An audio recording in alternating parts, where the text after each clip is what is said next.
Hello students. आज हम organic chemistry में अल्कोहल्स का चैप्टर स्टार्ट कर रहे हैं। अल्कोहल्स एक हाइड्रोक्सी डेरिवेटिव्स होते हैं जिनमें वाटर में जैसे HOH होता है, तो एक हाइड्रोजन को अगर हम रिप्लेस कर दें एल्किल ग्रुप से तो ROH यानी अल्कोहल्स बनते हैं। एल्किल ग्रुप के साथ अगर कोई हाइड्रोक्सिल फंक्शनल ग्रुप लगा हो तो वो अल्कोहल्स कहलाते हैं और इनका जनरल फार्मूला होता है ROH। इनको हम नॉमेनक्लेचर, जब इनका IUPAC नॉमेनक्लेचर हम किया जाता है तो एल्किल ग्रुप है या एल्केन, जो एल्किल ग्रुप का जो एल्केन है उसमें एल्केन में ई की जगह हम ओल सफिक्स लगा देते हैं, जैसे methanol, ethanol, propanol, etcetera etcetera. कई तरह के अल्कोहल्स होते हैं, इनको हम दो तरह से डिस्ट्रीब्यूट करते हैं। एक तो अगर अल्कोहल ग्रुप्स की संख्या डिफरेंट है, जैसे अगर किसी एल्किल ग्रुप के साथ एक ही हाइड्रोक्सिल ग्रुप लगा हुआ है तो वो मोनोहाइड्रिक अल्कोहल्स कहलाते हैं, जैसे हमारे सिंपल मिथेनॉल, इथेनॉल। अगर एक से ज़्यादा हैं तो दो हाइड्रोक्सिल ग्रुप्स अगर किसी एल्किल ग्रुप पर लगे हुए हैं तो उनको हम डायोल्स कहते हैं, जैसे ग्लाइकॉल्स। 1,2 एल्केनोल्स ग्लाइकॉल्स कहलाते हैं। इसी तरह ट्राईहाइड्रिक अल्कोहल्स को हम ट्रायोल्स कहते हैं, जैसे कि ग्लिसरॉल। और पॉलीहाइड्रिक में एक एग्जाम्पल आता है जैसे सॉर्बिटॉल। इसी तरह अगर अल्कोहलिक ग्रुप डिफरेंट टाइप के एल्किल ग्रुप्स पे लगा हो, आपको मालूम है हमारे पास एल्किल ग्रुप्स के कितने टाइप्स होते हैं, मेथिल या primary alkyl group, secondary alkyl group और tertiary alkyl group. Primary alkyl group में अगर किसी भी एल्केन से की एक वैलेंसी दूसरे कार्बन के साथ रिप्लेस हो जाती है तो वो प्राइमरी एल्किल ग्रुप कहलाता है, जैसे CH3CH2, that is primary alkyl group.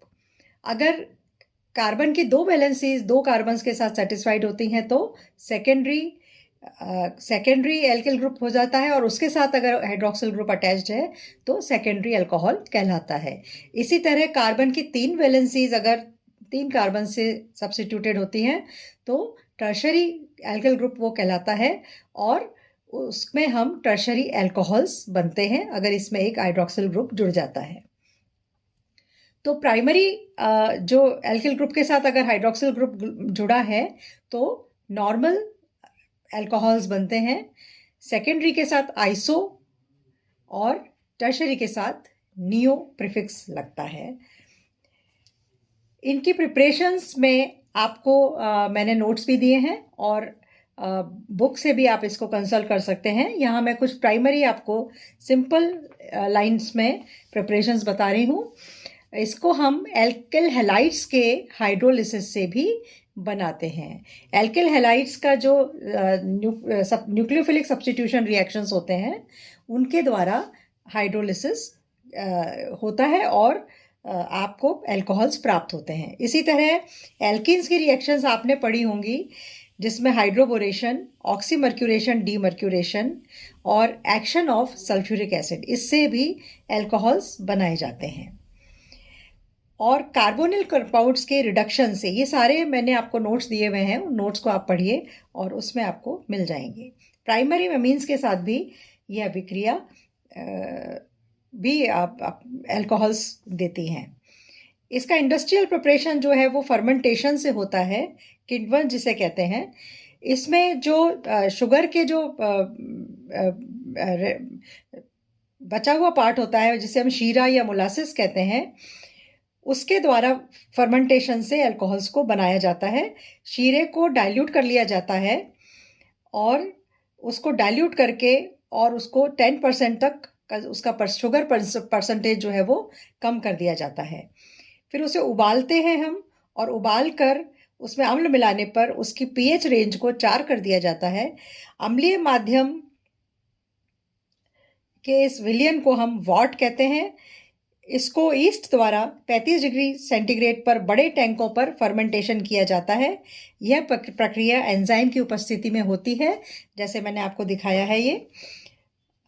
और इसी अल्कोहलिक फर्मेंटेशन से ही विभिन्न अल्कोहल पेय जैसे वाइन, बियर इत्यादि प्राप्त किए जाते हैं। अल्कोहल्स का एक बहुत ही इम्पॉर्टेंट प्रॉपर्टी है हाइड्रोजन बॉन्डिंग। हाइड्रोजन बॉन्डिंग आपने पढ़ी होगी कि जब ऑक्सीजन, क्योंकि वाटर का या अल्कोहल में जो OH ग्रुप है उसमें ऑक्सीजन क्योंकि इलेक्ट्रोनेगेटिव है, तो हाइड्रोजन ऑक्सीजन बॉन्ड के जो इलेक्ट्रॉन्स हैं वो ऑक्सीजन की तरफ अट्रैक्टेड रहते हैं और ऑक्सीजन पर पार्शियल नेगेटिव चार्ज आ जाता है और हाइड्रोजन पर पार्शियल पॉजिटिव, यानी ये जो ग्रुप है, ये OH बॉन्ड है, ये पोलर होता है। तो हाइड्रोजन जो ऑक्सीजन है वो अपने साथ जुड़े हुए हाइड्रोजन को भी अट्रैक्ट कर रहा है, साथ में अगर उसके साथ कुछ और मॉलिक्यूल्स भी एसोसिएटेड हों तो उनके हाइड्रोजन्स को भी अट्रैक्ट करता है। इस तरह से ये दूसरे मॉलिक्यूल्स के साथ भी हाइड्रोजन बॉन्डिंग करता है। तो इस पोलैरिटी से क्या होता है, और क्योंकि OH ग्रुप में, OH बॉन्ड में अपने आप में पोलैरिटी है, तो हाइड्रोजन के ऊपर डेल्टा पॉजिटिव चार्ज हम दिखाते हैं, इलेक्ट्रो पॉजिटिव होता है और इसकी वजह से वो दूसरे मॉलिक्यूल्स के ऑक्सीजन के साथ अट्रैक्ट होता है। इसलिए इनमें इंटरमॉलिक्यूलर हाइड्रोजन बॉन्डिंग पाई जाती है, यानी अल्कोहल के दो तरह से ये कर सकते हैं, अपने ही मॉलिक्यूल्स के साथ ये हाइड्रोजन बॉन्डिंग करें। With different types of alcohols are attracted with each other through hydrogen bonding. तो ये जैसे मैंने आपको दिखाया है, ROH का एक मॉलिक्यूल का हाइड्रोजन दूसरे अल्कोहल के मॉलिक्यूल के ऑक्सीजन से पार्शली जुड़ा हुआ है, this is a weaker bond. और उसके बाद उसका जो दूसरे मॉलिक्यूल का हाइड्रोजन है वो थर्ड मॉलिक्यूल के ऑक्सीजन के साथ बॉन्डिंग कर रहा है। There is a force of attraction between these molecules. तो इस तरह से ये हाइड्रोजन बॉन्डिंग शो करते हैं और इसकी वजह से इनके बॉइलिंग पॉइंट्स हाई हो जाते हैं। जैसे जैसे एल्किल ग्रुप का साइज बढ़ता है वैसे वैसे इनका बॉइलिंग पॉइंट्स जो है वो कम होते चले जाते हैं, उनमें स्टेबिलिटी कम हो जाती है। हाइड्रोजन बॉन्ड के विघटन के लिए अधिक ऊर्जा की आवश्यकता होती है, अतः कॉरेस्पॉन्डिंग एल्केन व ईथर की तुलना में भी इनके बॉइलिंग पॉइंट्स उच्च होते हैं और ये वॉन डेर वाल फोर्सेस से भी अधिक स्ट्रांग होते हैं, परंतु कार्बन कार्बन बॉन्ड से कमजोर होते हैं। और ये वाटर के साथ इनकी सोल्युबिलिटी हाई होती है, क्योंकि वाटर के साथ भी ये हाइड्रोजन बॉन्डिंग शो करते हैं, जैसे आपको मैंने इसमें दिखाया है। इसके बाद इसमें देखिए IR स्पेक्ट्रा इसमें बताया है। OH स्ट्रेचिंग वाइब्रेशंस ये देते हैं 3650 सेंटीमीटर इनवर्स से 3200 सेंटीमीटर इनवर्स पर, इनके बीच में इनकी OH स्ट्रेचिंग वाइब्रेशंस होती हैं। और गैसियस इथेनॉल जो है वो 3650 सेंटीमीटर इनवर्स पर देता है, लेकिन जो लिक्विड इथेनॉल है वो 3350 सेंटीमीटर इनवर्स पर IR स्पेक्ट्रा अपना देता है या एब्जॉर्प्शन बॉन्ड्स देता है।